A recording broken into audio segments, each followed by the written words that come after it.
अपने शहर की एक तंग छोटी सी गली में एक अंधा मोची रघुवीर रहता था। आंखें साथ नहीं देती थी, लेकिन उसके हाथों का हुनर, उसके दिल की रोशनी और उसकी उम्मीद पूरे शहर में मशहूर थी। हर सुबह वो दुकान खोलता, जूतों को छूकर पहचान लेता कि कौन सा टूटा है, कौन सा सिलना है और कौन सा नया जैसा बन सकता है। लोग कहते रघुवीर की अंगुलियों में जादू है, लेकिन उसके जिंदगी में एक दर्द भी था। उसका 8 साल का बेटा अनिकेत का सपना था, बड़ा होकर जूते नहीं, जूते बनाने की मशीन बनाना है। एक ऐसी मशीन जो कमजोर लोगों की जिंदगी आसान बना सके। लेकिन गरीबी इतनी कि कभी कभी रोटी के लिए भी उधार लेना पड़ता। एक रात अनिकेत बोला, बाबा, मैं पढ़कर इंजीनियर बनूंगा। रघुवीर ने उसके सिर पर हाथ रखा। बेटा, पढ़ाई तो तू जरूर कर, लेकिन ये समझ कि सपनों की कीमत पसीने से चुकानी पड़ती है। अनिकेत छोटा था पर समझदार था। हर रोज स्कूल से लौटकर दुकान पर बैठता, जितना हो सके मदद करता, लेकिन हालात फिर भी नहीं सुधरते थे। फिर एक दिन तूफान आया, शहर में तेज बारिश हुई। रघुवीर की छोटी सी दुकान पानी से भर गई। सारे जूते भीग गए, सिलाई मशीन खराब हो गई। जो थोड़ा बहुत कमाका था वो भी हाथ से चला गया। रात को रघुवीर चुपचाप बैठा था। अनिकेत ने उसका हाथ पकड़ा और बोला, बाबा, हम फिर से शुरू करेंगे ना? रघुवीर की आंखों से छलकते आंसू बोले, हाँ बेटा, हम हारेंगे नहीं। अगले दिन अनिकेत ने टूटा हुआ जूता लिया और छोटे छोटे पार्ट्स जोड़ने लगा।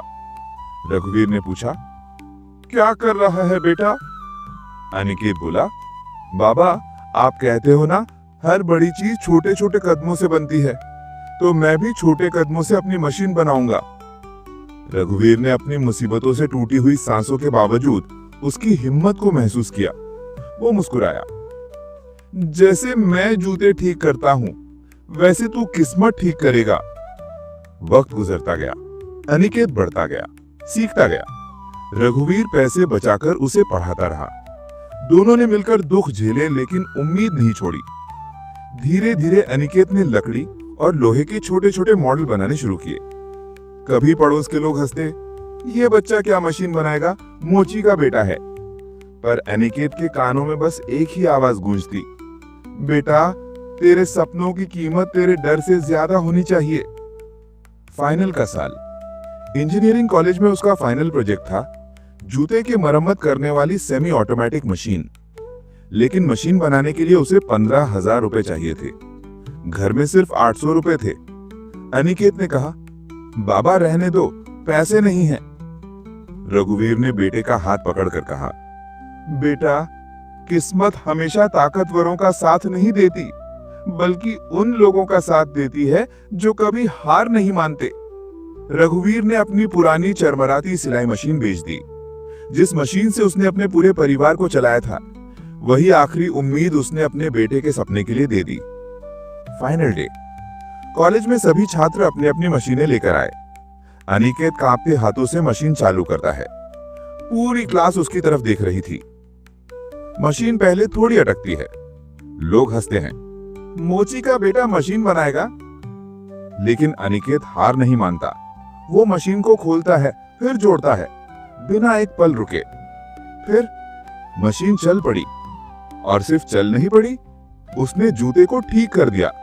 सिर्फ 40 सेकंड में। पूरी क्लास खड़ी होकर ताली बजाने लगी। लेकिन उस तालियों में अनिकेत की आंखें सिर्फ एक इंसान को ढूंढ रही थी, रघुवीर। वो अंधा पिता जो देख नहीं सकते थे, पर महसूस कर सकते थे अपने बेटे की जीत। कॉलेज ने अनिकेत को अवार्ड दिया। शहर के मेयर ने कहा, अनिकेत की मशीन मोचियों की जिंदगी बदल देगी। अनिकेत ट्रॉफी लेकर भागता हुआ दुकान पर आया। रघुवीर ने उसे गले लगा लिया। वो बोला, बाबा, आपकी आंखें नहीं थी, पर आपने मुझे देखने का सही तरीका सिखा दिया।